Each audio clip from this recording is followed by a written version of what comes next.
all. Hope you all are doing well. Myself Fikra Jabin. Welcome to Test Script Pakistan. जहां हम junior science teacher की preparation करते हैं और graduation test category की भी प्रिपरेशन करते हैं. Here is a free WhatsApp group. You can add in this group. यहाँ पर हम डिफरेंट मॉक टेस्ट देते हैं और इन मॉक टेस्ट में पोजीशन होल्डर्स के लिए कैश प्राइज भी डिस्ट्रीब्यूट किया जाता है. फर्स्ट पोजीशन होल्डर के लिए है 500 रुपीज, जबकि सेकंड पोजीशन होल्डर के लिए है 300 और थर्ड पोजीशन होल्डर के लिए है 200 कैश प्राइज. ओके, तो आप भी इस ग्रुप में ऐड हो जाएं अगर अभी तक ऐड नहीं हुए हैं, ताकि आप तक भी हमारे ये मॉक टेस्ट जाते रहें और टेस्ट रिलेटेड जितनी भी इंफॉर्मेशन है वो इस ग्रुप पर ही शेयर की जाती है. ओके, आज का हमारा लेक्चर है लेक्चर नंबर 10. कल हमने लेक्चर नंबर 9 तक यानी कि चैप्टर 4 कंप्लीट कर लिए थे. 10 चैप्टर थे हमारे पास. लेक्चर नंबर 9 के जितने भी चैप्टर्स हैं वो है चैप्टर क्लास 4 के लिए. 10 चैप्टर्स हैं वो जिसमें हमने कवर किए हैं 9 वीडियोस में. आज हम अपना क्लास 5 का लेक्चर स्टार्ट करेंगे, यानी कि क्लास 5 का ये लेक्चर नंबर 1 है आपका. ठीक है, चैप्टर नंबर 1 है classification of living things. In text book से लिया गया है. अच्छा, क्लास 4 में भी हमारे पास ये चैप्टर था और फर्स्ट ही चैप्टर था क्लासिफिकेशन ऑफ लिविंग थिंग, लेकिन वो जितनी भी चीजें थी वो सब बहुत बेसिक चीजें थी. अब हम जो है वो मूव करेंगे बेसिक से एडवांस की तरफ. अगर आपने वो लेक्चर्स अच्छी तरीके से किए हैं, उसके एमसीक्यू सॉल्व किए हैं, तो आप जो है वो आपके लिए बहुत इजी भी होगा ये, और इसके बाद आपको भी अंदाजा होगा कि ये बिल्कुल वैसा नहीं है, क्योंकि जाहिर है हमारी एक क्लास अपग्रेड हुई है. राइट, जब एक क्लास अपग्रेड हुई है तो उसके एमसीक्यूज वगैरह भी अपग्रेड हुए हैं. तो आज का अपना लेक्चर बाकायदा हम स्टार्ट करते हैं. क्वेश्चन नंबर 1 है इसका, what are the living thing classify into. Living thing को क्लासिफाई किया जाता है किस में? लिविंग थिंग यानी कि जानदार चीजें. ठीक है, जानदार चीजों में क्या क्या आ जाती हैं? ऑप्शन ए है rocks and minerals, option B है plants and animals, option C है water and air and option D है land and sky. So living thing में क्या क्या आ जाता है हमारे पास? Plants and animal is the correct answer. Water and air यानी हवा और पानी तो लिविंग थिंग नहीं है. ये तो हमारे पास क्या है? एबायोटिक फैक्टर्स है ना. जबकि लैंड एंड स्काई यानी कि जमीन और आसमान भी नहीं है. तो राइट आंसर इसका क्या होगा? Option number B. Then we have question number 2. What is classification? Classification क्या है? Division of time, grouping of similar thing, name of non-living thing and mixing thing together. Classification का क्या मतलब होता है कि हम उसमें टाइम को डिवाइड करते हैं? नहीं, क्लासिफिकेशन का ताल्लुक टाइम से नहीं है, बल्कि क्लासिफिकेशन का मतलब है हम एक जैसी चीजों को एक तरफ रख दें. इट मीन्स बी ऑप्शन इसका राइट आंसर है, ग्रुपिंग ऑफ सिमिलर थिंग्स. ठीक है, क्लासिफिकेशन में जितने एक क्लासिफिकेशन है उसमें तमाम जो है वो किसके होते हैं? सिमिलर चीजों की ही, सिमिलर थिंग्स की चीजें होती हैं. Then we have question number 3. Why do we classify living thing? हम classify क्यों करते हैं living thing को? To confuse scientists को confuse करने के लिए, to make it easier to study, जो है वो स्टडी को आसान करने के लिए, to change their names, उनके नाम को चेंज करने के लिए, या to ignore them, या उन्हें नजरअंदाज करने के लिए. तो इसका राइट ऑप्शन क्या होगा? Option B, to make it easier to study. ठीक है, ये तो आसान है, बेसिक क्वेश्चन है, और ये आई थिंक ये पहले भी हमारे पास क्लास 4 में भी ये क्वेश्चन आ चुका है. ठीक है, Then we have question number 4. There are dash kinds of insects. अब insects की ना काइंड बताई गई है यहाँ पर कि कितने काइंड्स के insects होते हैं. ऑप्शन ए है 8 lakhs, option B 6 lakhs, option C 7 lakh and option D 4 lakhs. तो इसका करेक्ट आंसर है ऑप्शन ए 8 lakh. यहाँ डिफरेंट काइंड्स, सबसे ज्यादा जो काइंड्स हैं वो इंसेक्ट्स की ही हैं, यानी कि 8 लाख जो है वो किस्म के इंसेक्ट्स हैं दुनिया में. Then we have question number 5. Who studies living organisms? Living organisms को कौन पढ़ता है? हिस्टोरियन, केमिस्ट, बायोलॉजिस्ट और एस्ट्रोनॉट. सो लिविंग की जब बात आती है तो लिविंग का मतलब है बायो लाइफ से निकला है, तो बायोलॉजिस्ट होते हैं जो कि स्टडी करते हैं किसे? लिविंग ऑर्गेनिज्म को. Then we have question number 6. What are the two main types of plants? Plants की दो मेन टाइप्स कौन कौन सी हैं? Option A flowering and non flowering, option B big and small, option C red and green, option D fruit and vegetables.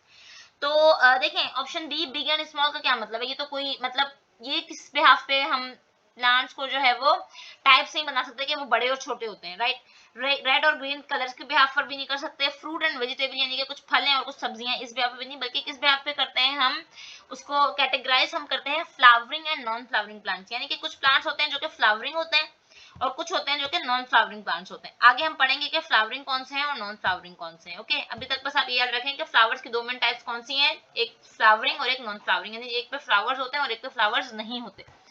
Then we have question number 7. Which of these is a flowering plant? अब पूछा है कि flowering plant कौन सा है? Option A fern, option B moss, option C rose, option D algae. So algae तो plant नहीं है. एलजी किसकी एग्जांपल है? ग्रीन एल्जाई फंगस की एग्जांपल है. राइट, अच्छा तो फर्न और मॉस ये दो जो है ये नॉन फ्लावरिंग प्लांट है, यानी कि इनके प्लांट्स में ना फ्लावर्स नहीं होते। ऑप्शन सी रोज एक फ्लावर है, so rose is the correct answer for question number 7। Then we move forward to question number 8. What is a feature of non-flowering plant? Non-flowering plant का क्या feature होता है, यानी कि वो कैसे होते हैं? Option A, they produce flowers. Option B, they have seeds. Option C, they reproduce their spores. Option D, they are colorful. देखें, नॉन फ्लावरिंग है तो फ्लावर तो प्रोड्यूस नहीं कर सकते, कलरफुल भी नहीं होंगे, क्योंकि कलरफुल कौन होते हैं, जो फ्लावर्स होते हैं डिफरेंट, रोज, जैस्मीन, सनफ्लावर, तो ये कलरफुल फ्लावर्स होते हैं। तो दोनों ऑप्शंस तो बेसिकली नहीं हो सकते। ऑप्शन सी है दे हैव सीड्स, तो सीड्स भी किसके होते हैं, जो कि फ्लावरिंग प्लांट्स होते हैं ना, जिनके अंदर बीज होता है वही फ्लावरिंग प्लांट होता है, क्योंकि सीड बनता ही फ्लावर से, ठीक है, सीड की वजह से फ्लावर बनता है। Option C they reproduce their spores, तो ये अपने स्पोर्स बनाते हैं, ओके, स्पोर्स बनते हैं किसमें, नॉन फ्लावरिंग प्लांट्स में, ये याद रखिएगा, इंपॉर्टेंट क्वेश्चन है। Then we have question number 9, which of the following is a non flowering plant? अब इसमें से कौन सा है जो कि नॉन फ्लावरिंग प्लांट है? Option A mango, option B sunflower, option C pine tree, option B marigold. So mango, sunflower और मैरीगोल्ड ये तीनों जो है वो ये फ्लावरिंग प्लांट्स हैं, ठीक है, यानी कि इनके बीज होते हैं, मैंगो के भी, सनफ्लावर के भी और मैरीगोल्ड के। पाइन ट्री जो है वो ये है एक नॉन फ्लावरिंग प्लांट, यानी कि इसकी रिप्रोडक्शन कैसे होती है, स्पोर्स के जरिए से होती है, okay. Then we have question number 10, which part of the plant is mainly responsible for making food? कौन सा पार्ट है प्लांट का जो खाना बनाने में, जो फूड बनाने में काम करता है? Option A root, option B stem, option C leaf and option D is flower. So option C leaf is the correct answer. Leaf वो पार्ट है जहां पर फूड बनता है प्लांट्स का, और बनता कैसे है, by the process of photosynthesis. Photosynthesis किसकी मौजूदगी में होती है, सनलाइट की मौजूदगी में। Then we have question number 11, animals are classified into how many groups?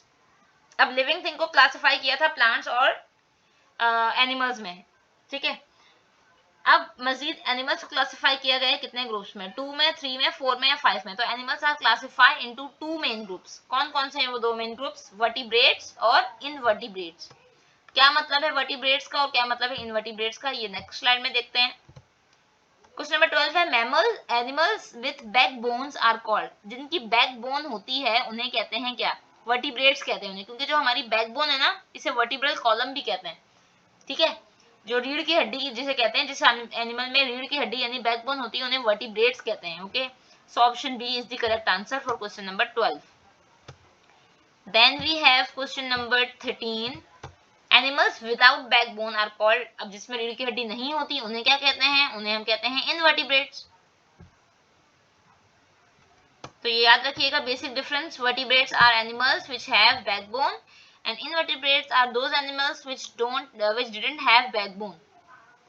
Then we have question number 14, which of the following is an invertebrate? अब invertebrate पूछा है कौन सा है इसमें से, option A lion, option B human, option C octopus या option D cat.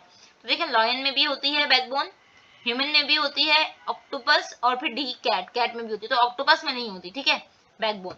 Option C is the correct answer. और जो इनवर्टिब्रेट्स होते हैं ना उनकी बॉडी बहुत सॉफ्ट होती है, क्योंकि उनमें वर्टिब्रेट नहीं होती तो उनकी बॉडी बहुत कैसी होती है, सॉफ्ट होती है। क्वेश्चन नंबर 15 है which of these is a vertebrate animal? अब वर्टिब्रेट की पूछा है example, option A spider, option B cow, option C snail, option D earthworm. So इसका करेक्ट आंसर क्या होगा, ऑप्शन ए काउ। काउ जो है वो वर्टिब्रल कॉलम यानी कि वर्टिब्रेट्स होती हैं उसमें, यानी बैकबोन होती है, तो cow is the correct answer. Then we have question number 16, which of the following is a mammal? Mammal का पूछा है कि इनमें से मैमल कौन से हैं, option A frog, option B lizard, option B C whale and option D fish. तो फ्रॉग की तो एक अलग क्लास वो है, ग्रुप में, एक अलग ग्रुप में डिवाइड किया गया है, जैसे एम्फीबियंस कहते हैं, लिजर्ड जो है वो आती है रेप्टाइल्स में, व्हेल और फिश की भी एक अलग बहुत बड़ी, मैंने भी बताया कि 8 लाख जो है वो काइंड्स हैं। तो मैमल इसमें से कौन सा है, whale is a mammal, okay. Then we have question number 17, birds reproduce by, birds की जो रिप्रोडक्शन होती है वो कैसी होती है, option A giving birth, option B laying eggs, option C splitting, option D budding. तो बर्ड्स जो है वो क्या किस तरह से रिप्रोडक्शन करते हैं, क्या वो बर्थ मतलब बच्चा देते हैं वो, या अंडे देते हैं, स्प्लिटिंग और बडिंग या प्लांट्स की वो है रिप्रोडक्शन। तो बर्ड्स के लिए क्या है कि ये एग्स रिप्रोड्यूस करते हैं, they laying eggs. Then we have question number 18. Which vertebrates can live both in water and on land? कौन से vertebrates हैं जिन्हें जो कि पानी में भी रहते हैं और खुश्की में भी रहते हैं? Option A mammals, option B amphibians, option C reptiles and option D birds. तो इसका करेक्ट आंसर है बी एम्फीबियंस। एम्फीबियंस ऐसे वर्टिब्रेट्स हैं जो कि पानी में भी रहते हैं और खुश्की में भी रहते हैं। एम्फीबियंस की एग्जांपल में क्या है हमारे पास? फ्रॉग। फ्रॉग खुश्की में भी रहता है और पानी में भी रहता है। Then we have question number 19. Which of these is an amphibian? Amphibian क्या है इसमें से? Option A fish, option B frog, option C snake, option D tiger. तो इसका आंसर आप मुझे कमेंट में बताएंगे। Then we have question number 20. Which animal have scales and lay eggs? कौन से एनिमल्स हैं जिनकी बॉडी पर स्केल्स होते हैं और वो अंडे भी देते हैं? स्केल्स का मतलब आप समझ लें जैसे कांटेदार जो है ना स्केल्स होते हैं उनकी बॉडी पर।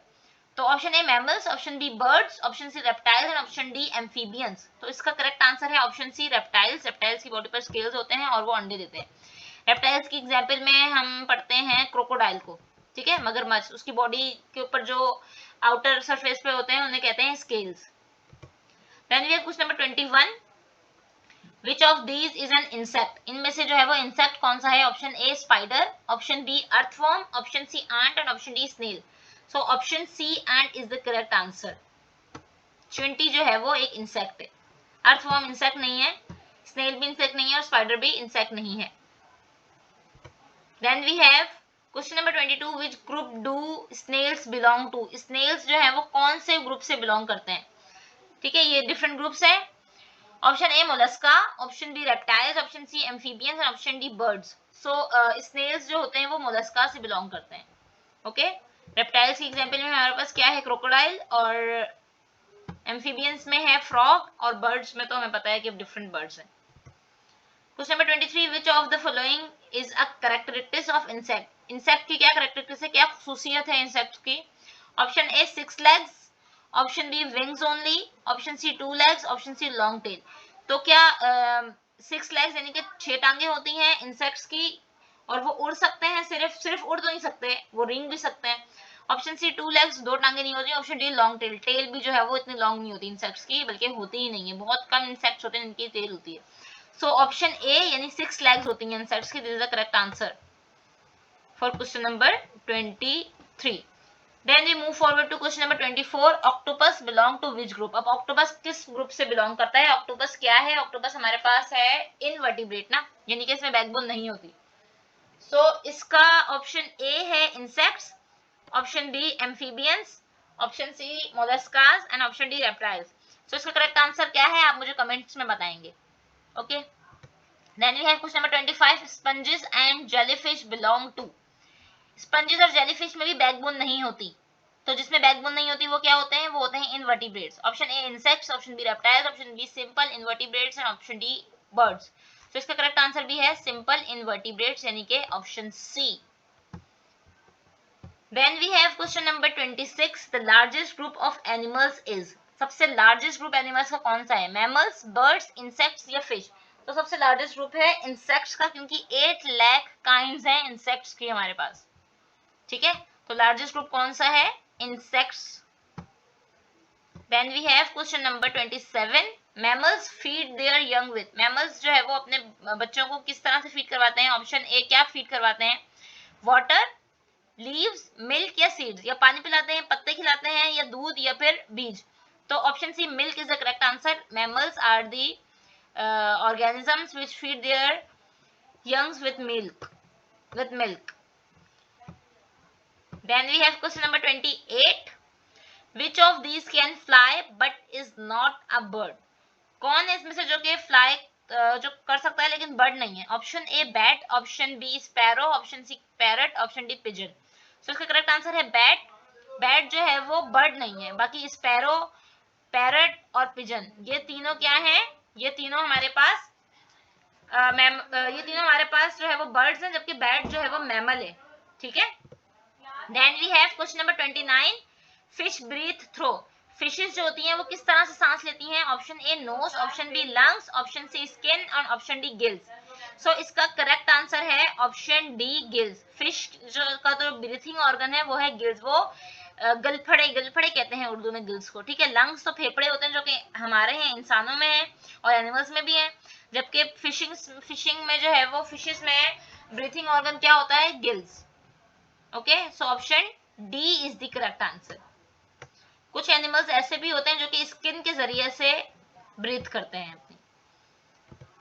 Then question number 30 है which vertebrate group lives in water and lay eggs? कौन से ऐसे vertebrates हैं जो कि पानी में रहते हैं और अपने अंडे भी पानी में ही देते हैं? Option A birds, option B mammals, option C fishes and option D reptiles. तो इसका करेक्ट आंसर होगा ऑप्शन सी फिशेस। ठीक है, जो पानी में ही रहती हैं। सॉरी, फिशेस नहीं, इसका करेक्ट आंसर होगा reptiles. Okay, then we have question number 31 which invertebrate has a soft body and hard shell? कौन सा ऐसा इनवर्टिब्रेट है जिसकी बॉडी सॉफ्ट भी होती है और उसका शेल लेकिन हार्ड होता है? Option A butterfly, option B snail, option C spider, option D earthworm. So इसका करेक्ट आंसर है ऑप्शन बी स्नेल। स्नेल की जो बॉडी होती है वो सॉफ्ट होती है लेकिन उनका जो शेल होता है वो हार्ड होता है। सो क्वेश्चन नंबर 31 का करेक्ट आंसर है snail, option B is the correct answer. Then we move forward to question number 32. Which animal is cold-blooded? Cold-blooded animal कौन सा होता है? Option A cow, option B lizard, option C dog and option D cat. So इसका correct answer है lizard, यानी कि छिपकली क्या है? cold-blooded एनिमल है। ओके, और बिलोंग करती है किस ग्रुप से? रेप्टाइल से। Then we have question number 33. Animals that give birth and have fur are called. ऐसे एनिमल्स जो कि बर्थ दें, बेबी की बर्थ करें और उनकी बॉडी पे फर हो। फर का मतलब है बाल। किसी किसी एनिमल्स के बहुत ज्यादा होते हैं और किसी किसी के कम कम होते हैं, तो फर उसे कहते हैं। सो इसका करेक्ट आंसर है option A fishes, option B mammals, option C amphibians and option D insects. तो इसका करेक्ट आंसर क्या होगा? B mammals. मैमल्स जो है वो बर्थ भी देते हैं और उनकी बॉडी पे फर भी होते हैं। और एक और कैरेक्टरिस्टिक्स भी है मैमल्स की कि वो वार्म ब्लडेड होते हैं। Okay, then we have question number 34. There are dash kinds of fishes. कितनी kinds है फिशेस की? 30,000, 60,000, 80,000 या फिर 20,000? इसका आंसर भी आप मुझे कमेंट में देंगे। ठीक है, इससे ये होगा कि आप इसे सर्च करेंगे और ये आपको मेमोराइज रहेगा हमेशा कि फिशेस की कितनी काइंड्स हैं। हमने पीछे पढ़ी है किसकी? इंसेक्ट्स की, वो है 8 लाख काइंड्स हैं। अब आप फिशेस का मुझे बताएंगे कमेंट में। Then we have question number 35. There are dash kinds of birds. तो बर्ड्स कितने काइंड्स के होते हैं? बर्ड्स होते हैं हमारे पास 9,000 काइंड्स के बर्ड्स होते हैं। There are 9,000 kinds of birds. Option A is the correct answer for question number 35. So this is all about today's lecture. Thank you very much. Do like and subscribe the channel. आपने ये feel किया होगा यकीनन कि इस lecture में और पिछले जो लेक्चर आपने क्लासिफिकेशन ऑफ लिविंग थिंग किया था फॉर क्लास 4, कितना डिफरेंस है, राइट? एक बड़ा डिफरेंस है क्योंकि हम बेसिक से एडवांस की तरफ जा रहे हैं, तो चीजें जो है वो थोड़ी सी अब ऐसी हो जाएंगी कि आप लोग ये कहेंगे पहले के कॉन्सेप्ट्स अगर क्लियर होंगे लिविंग थिंग और नॉन लिविंग थिंग के, और लिविंग थिंग की क्लासिफिकेशन के कि वो क्या होती हैं, किस तरह से होती हैं और क्या क्या उनकी कैरेक्टरिस्टिक्स होती हैं जो कि हमने क्लास 4 में के लिए की थी, तो इस तरह आपको जो है वो मजीद चीजें क्लियर भी होंगी और इंशाल्लाह ताला आगे भी मजीद टेस्ट के लिए आपकी अच्छी तैयारी होगी। So do like and subscribe the channel और व्हाट्सएप ग्रुप में लाजमी ऐड हो जाइएगा ताकि वहां आपको टेस्ट भी मिलते रहें और टेस्ट रिलेटेड जितनी भी इंफॉर्मेशन है वो भी आपके साथ शेयर की जाए। ओके, अल्लाह हाफिज।